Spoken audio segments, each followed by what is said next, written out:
Ladies chika, aba parang may magbabalik na namang kilig.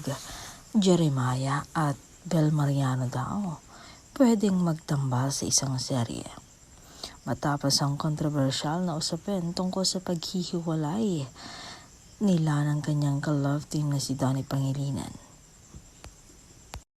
Sabi nga nila baka hindi lahat ng nauudlot talo, minsan ay mas magandang kabanata lang na naghihintay. Tila may pag-asa na si Jeremiah Lisbo sa kanyang minamahal na si Bel. Nagkataon lang ba na mangyari ito? O may istoryang hindi pa alam ang mga marites? Kayo, kung sakaling dumating ang araw na mag-cross ng landas ni Bel at Jeremiah, susuportahan niyo ba?